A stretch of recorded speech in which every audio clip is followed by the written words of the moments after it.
Hello বন্ধুরা, তোমরা অনেকেই ভাবছো এটা ইডলি, কিন্তু এটা ইডলি নয় বন্ধুরা, এটা হচ্ছে দই পিঠে। কারা কারা খেয়েছো নিশ্চয়ই কমেন্ট করে জানাও। আমি কিন্তু সকালে একটা ফটো পোস্ট করেছিলাম। অঞ্জন দাস বলেছে, দিদি ভাই এগুলো ইডলি কি? ইডলি হলে আমার খুব পছন্দের। না গো ভাই, এটা ইডলি নয়, এটা দই পিঠে।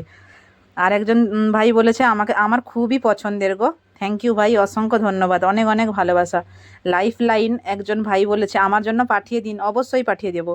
SBN ভাই বলেছে দেখে লোভ লেগে যাচ্ছে দিদি ভাই, চলে এসো আমাদের ঘরে ব্যাঙ্গালোরে। আমাদের আশা বলেছে আমি যাচ্ছি খেতে, চলে এসো বোন, তোমার জন্য রাখা আছে এখনো। আমাদের SK রাইমুদ্দিন ভাই বলেছে খেতে দেবে নাকি দিদি ভাই? অবশ্যই দেবো। আমাদের স্বপন দাস বলেছে দারুণ দিদি ভাই। থ্যাংক ইউ ভাই, থ্যাংক ইউ, অনেক অনেক ধন্যবাদ। আরেকজন ভাই বলেছে আমার খুবই প্রিয় খাবার এটা দিদি ভাই, এটা পোস্ট করে অনেক ভালো লাগলো। অবশ্যই থ্যাংক ইউ, চলে এসো আমাদের ঘরে ব্যাঙ্গালোরে। ঠিক আছে, এখন জাস্ট ব্যাঙ্গালোরে তো আছি, তাই জন্য বলছি আমাদের ঘরে যারা যারা আসবে তাদেরকে কিন্তু অবশ্যই বানিয়ে খাওয়াবো। আমাদের রাত্রি দাসগুপ্তা দিদি বলেছে দিদি পিঠে মানে এটা কি দই দিয়ে বানানো হয়? দই দিয়ে, শুধু দই দিয়ে নয় গো, এটাতে সুজি, ময়দা, দই আর তোমাদের পরিমাণ মতোই দেবে সব কিছু। আমরাও পরিমাণ মতো দিয়েছি। ঠিক আছে, আর এটা পুরো ভিডিও আমি এই জন্য পোস্ট করিনি, মানে পুরো ভিডিওটা মাখানো এই জন্য আমি করিনি, কারণ ভিডিওটা তো অনেক বড় হয়ে যাবে। তাই জন্য আমি এটা, তোমরা তো বড় ভিডিও দেখতেই চাও না।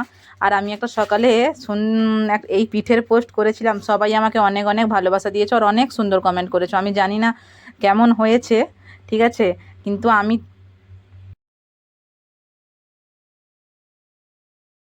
এই ভিডিওটা দেখে অনেক অনেক ভালো লেগেছে। একটা শর্ট ভিডিও দিয়েছিলাম, ফটো দিয়েছিলাম, সবার খুব পছন্দ হয়েছে। আর আমার এই লং ভিডিওটা কেমন লাগলো অবশ্যই কমেন্ট করে জানাবে। সবাইকে অনেক অনেক ভালোবাসা আমার তরফ থেকে। তোমাদের জন্য এই ভিডিওটা পোস্ট করেছি। এটা কিন্তু আমার বরই বলতে গেলে বানিয়েছে, আমি জাস্ট একটু তাকে লেগে দিয়েছিলাম। আমি কিন্তু অনেক দিন থেকেই খাবো বলছিলাম, জানো আমার এটা খুবই প্রিয়।